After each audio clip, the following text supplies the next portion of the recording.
This episode of the DolphinsTalk.com podcast is sponsored by Caneswear. Caneswear.com is the spot where Miami fans shop. That's Caneswear.com. Caneswear.com, the best and most affordable gear for the Miami Dolphins, the Miami Marlins, the Miami Heat, the Stanley Cup champion Florida Panthers, all of the professional and college sports teams in South Florida. Caneswear.com has you covered.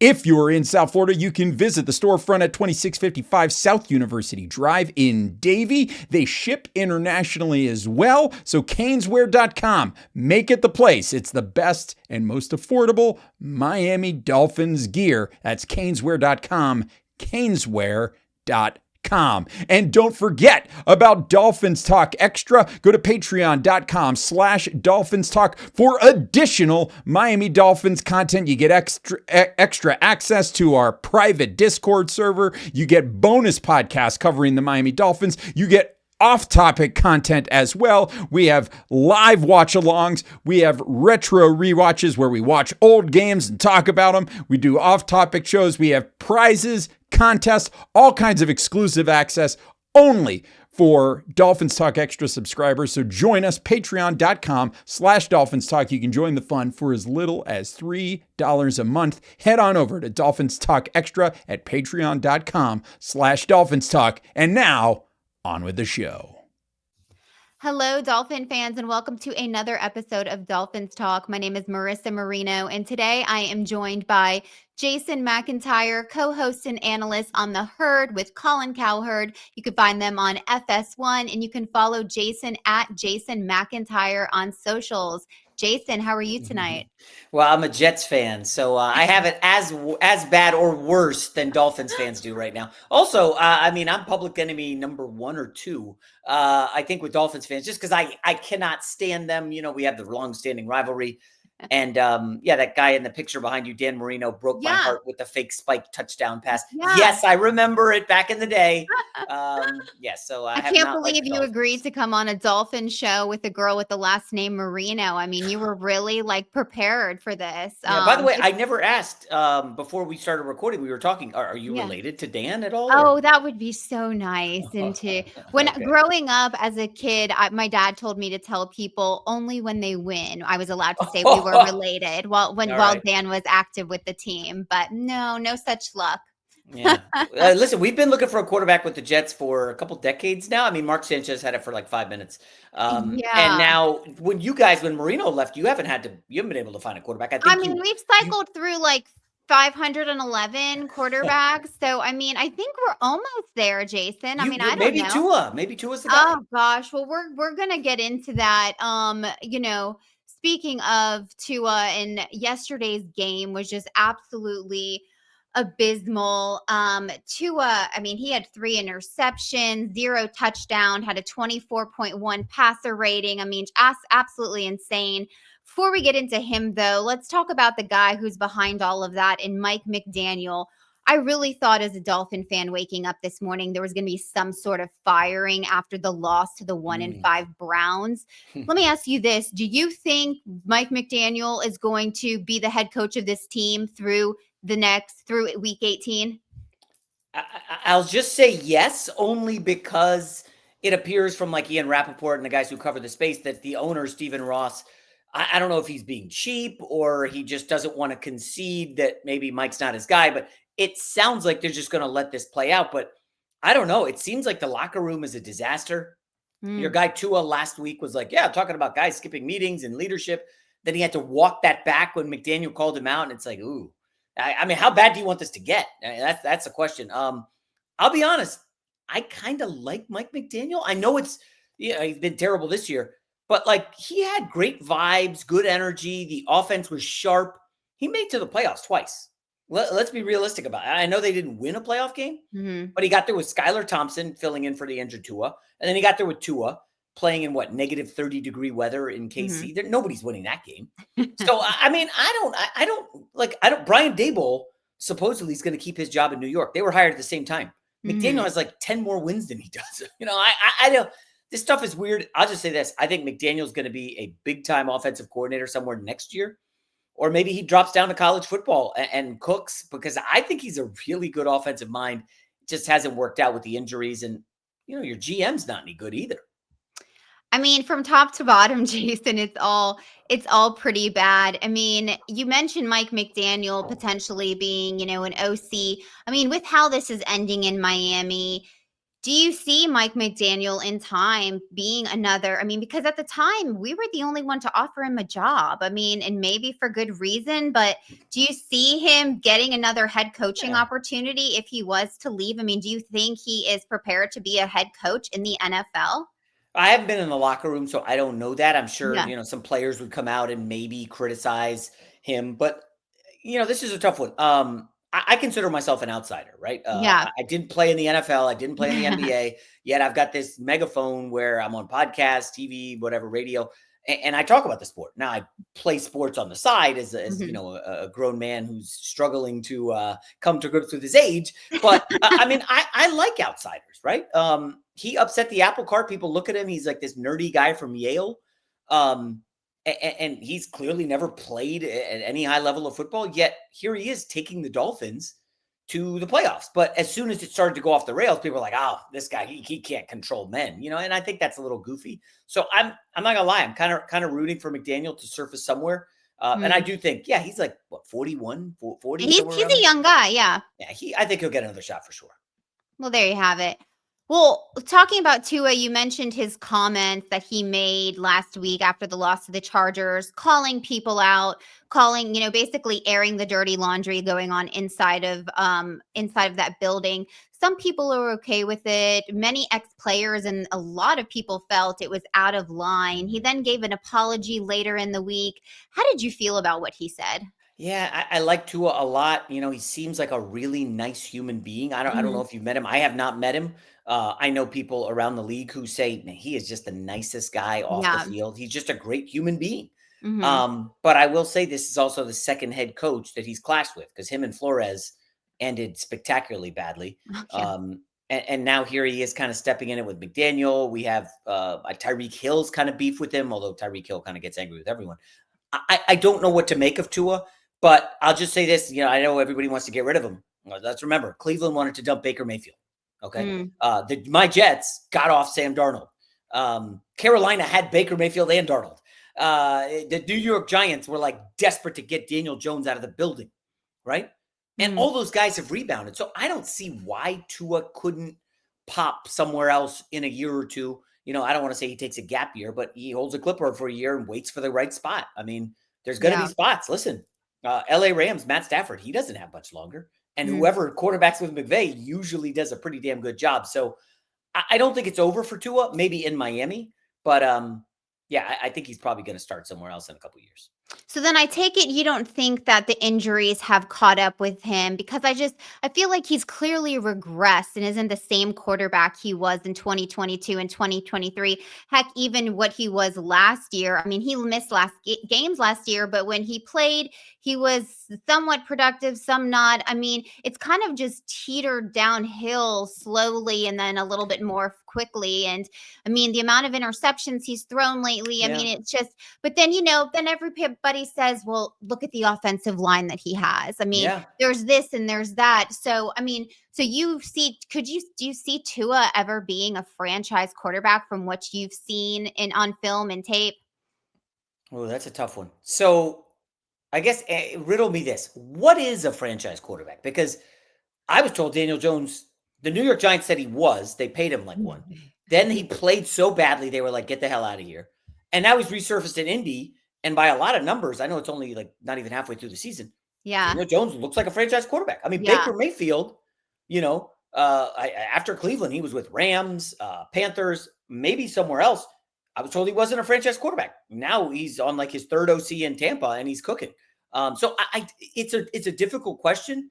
Clearly, Tua's not in that class of like Herbert, Burrow, Mahomes, all those studs, right? He's not there. But I don't know. I'll ask you this: who would you rather have as your quarterback, Tua or Kyler Murray? I mean, they both have their strengths and their weaknesses. I mean, Kyler Murray's supposedly a franchise quarterback, but he's not. His backup now, Jacoby Brissett, might just steal his job. I mean, their Yeah. offense looks so much better with Brissett, and it's like, oh, maybe Kyler was the problem. So I don't know. The NFL's in a weird spot where there's a handful of really, really good quarterbacks.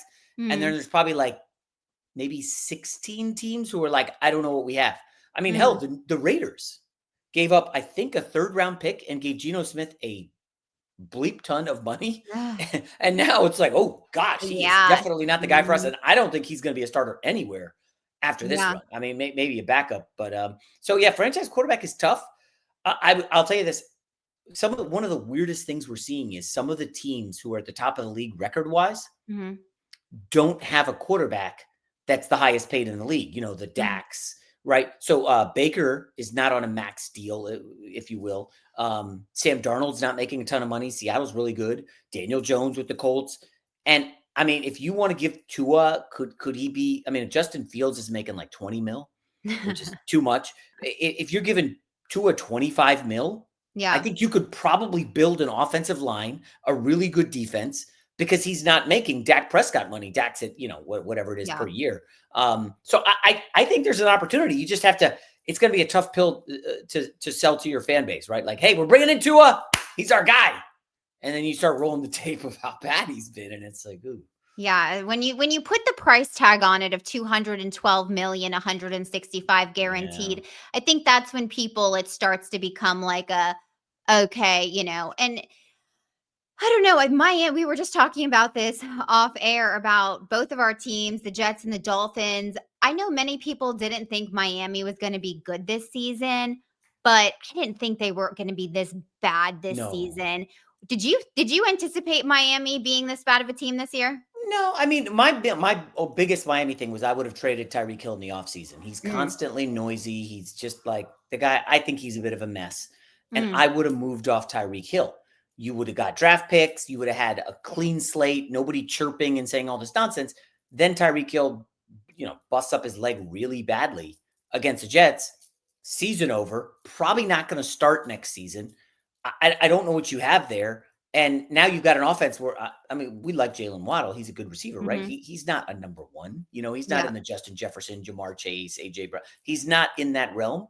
So now it's a lot easier to defend Miami in their run because you don't need help over the top because you're not, Malik Washington's a young guy. You're not terrified of him the way you were Tyreek Hill. So I don't know.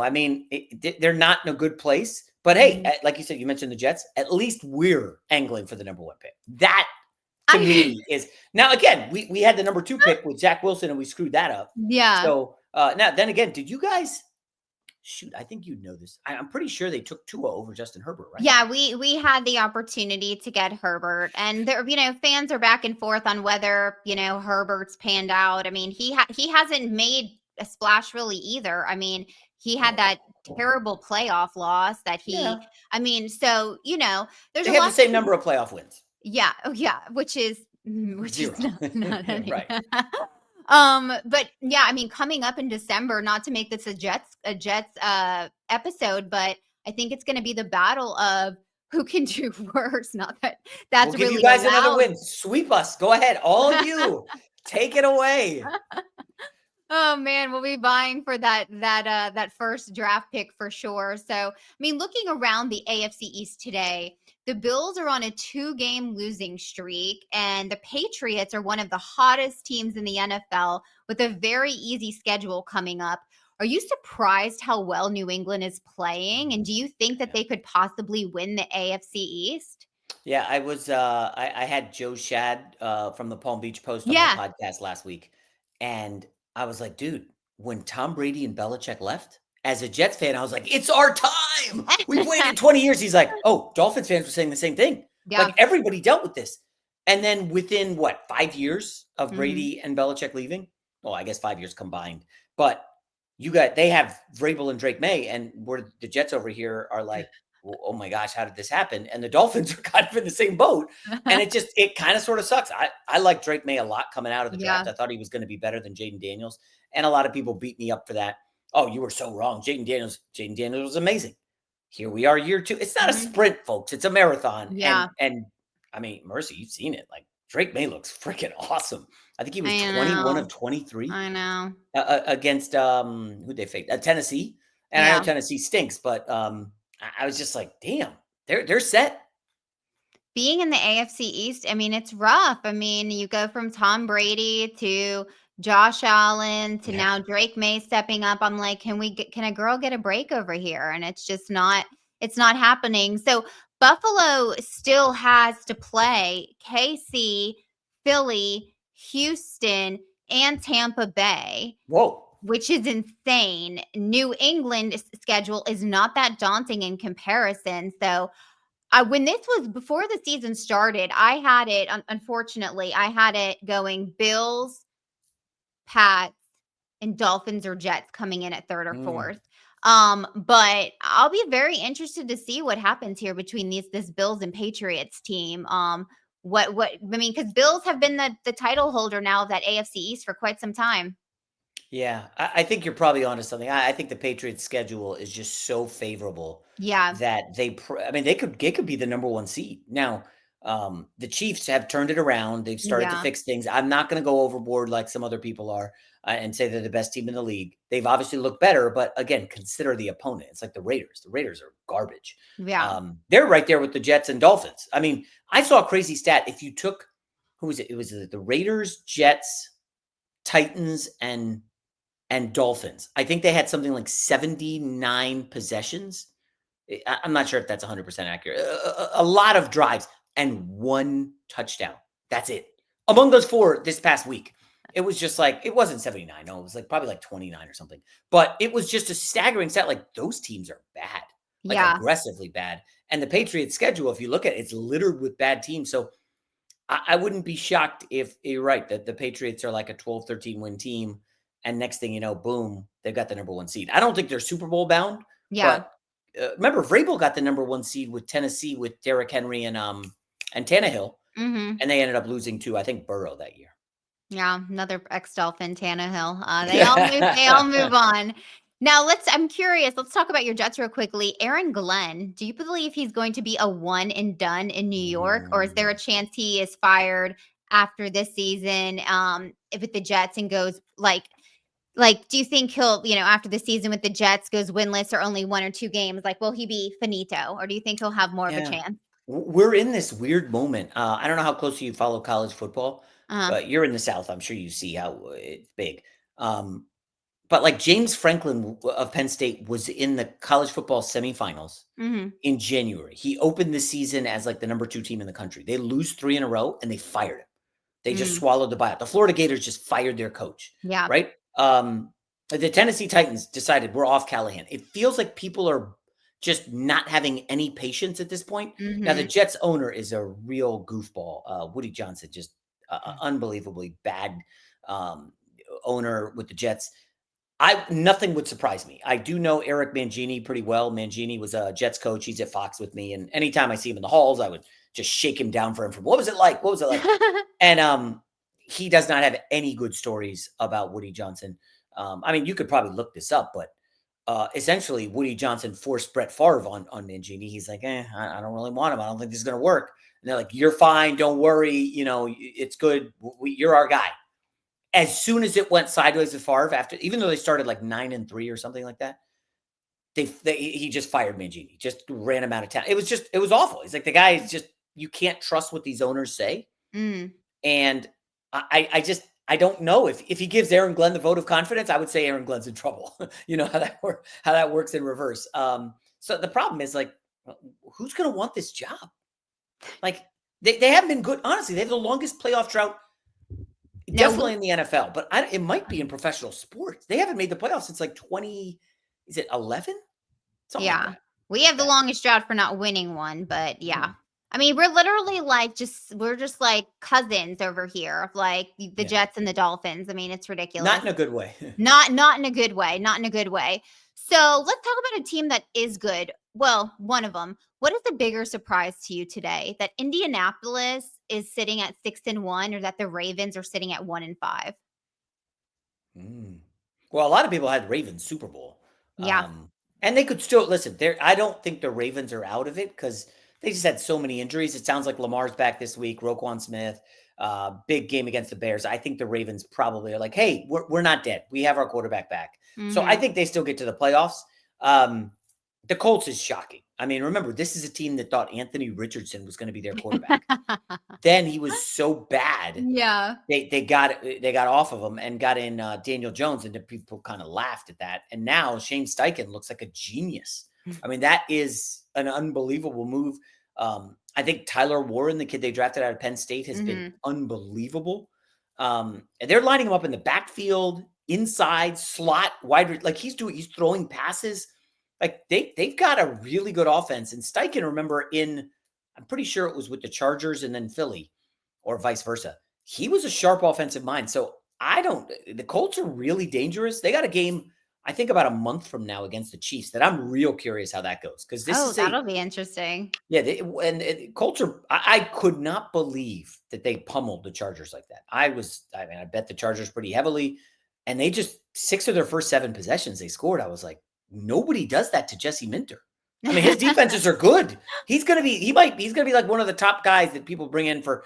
I mean, the Dolphins and Jets. Yeah, if they have openings, they're probably going to interview Jesse Minter. So it's interesting because the Dolphins, our first game of the season was against the Indianapolis Colts, and it was the first time we got a sneak peek at Daniel Jones. And I'm like, this team, our Dolphins team, is so bad that we are making, and I've said this a ton of times, making Daniel Jones look like the next coming of Joe freaking Montana. Like that is what is happening out there. But then the next game, I'm like, wait a second. And then the next game of the Colts, I'm like, whoa, this is like Daniel Jones. Maybe he's legit. Like I mean, I don't know what to make of him. Like, anybody can in a small sample size crush it, but he's crushing it to an extent that I didn't think was possible. Yeah, 100%. It's insane.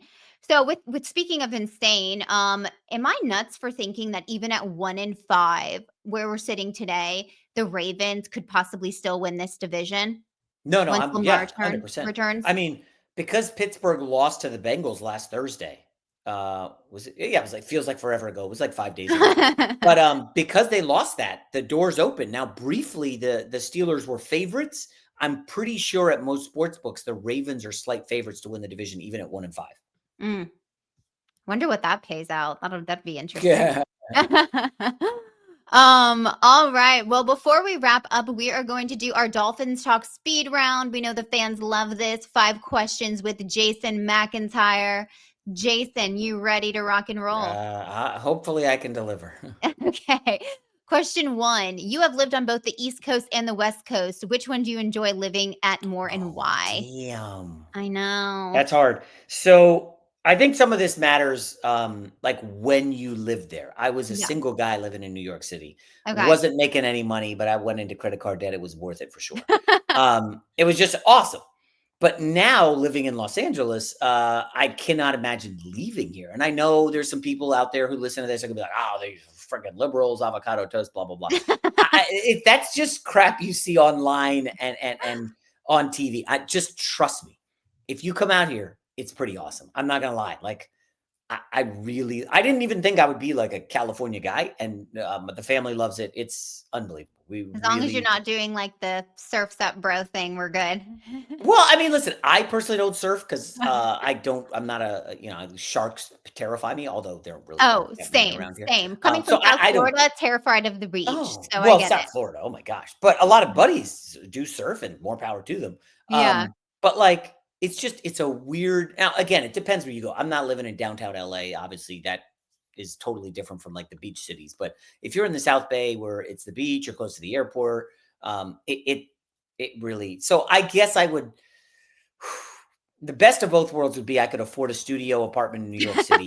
and actually, given the taxes, maybe I need to live in Florida. But overall, I guess if you're young, New York City for sure. New York City. Then older, California. Yeah. Okay. Depending on where you're at in life. There you go. Yes. All right. Question 2. Who was your favorite athlete growing up as a kid? Magic Johnson of the Lakers. The first sporting event I ever went to, my dad had a business trip randomly. He didn't get many of those to Los Angeles. And I was I thought I was going to the NBA when I was like in 3rd or 4th grade, obviously. So I was like begging not to view, but to play.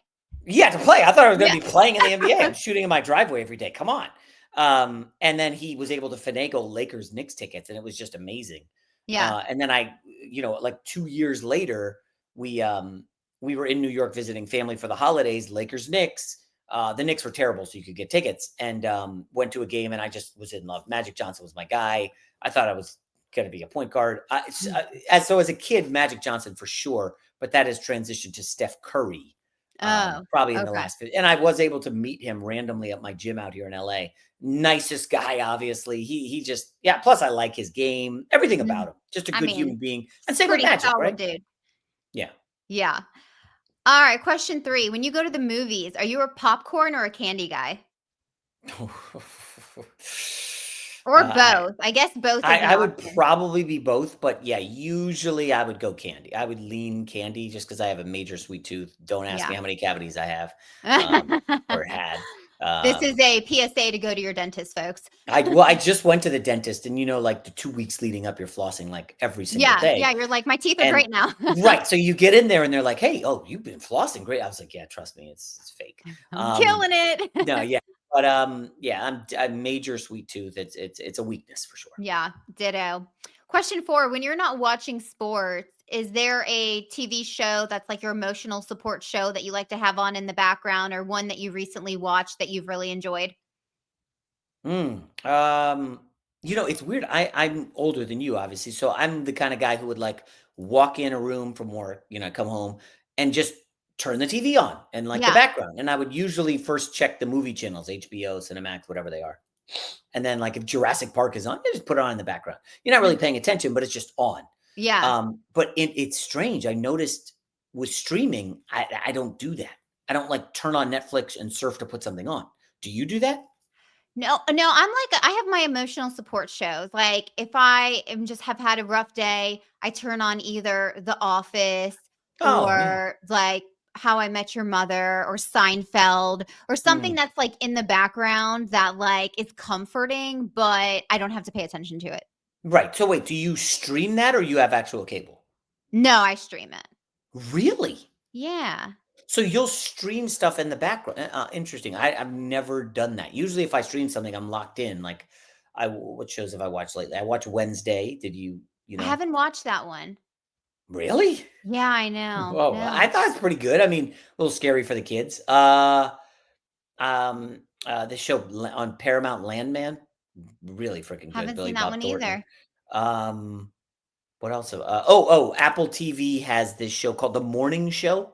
Yes, with Jennifer Aniston and Reese Reese Witherspoon. Witherspoon. That Yes, show's awesome. that is a good one. I have seen that one.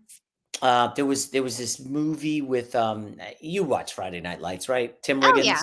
Okay, so he was on the season 2 of this. Oh, my brother's gonna kill me for not remembering the name of it. But the first season had the guy from Jurassic Park, not Chris Hemsworth, not Chris Pine. What's that guy's name? He was the guy on the Oakland A's picking machine. Oh my goodness, this is so embarrassing. You have no idea who I'm talking It's about? embarrassing for me. I have no idea. He's been in a lot of stuff. He was in Parks and Rec, but I didn't watch that show. Oh, yeah, Chris Pratt. Chris Pratt. Yes. Okay, gosh. So Chris Love Parks and Rec. Pratt was in season 1, and Tim Riggins had a small role. I don't even know Tim Riggins' real name. I can't think of it right now.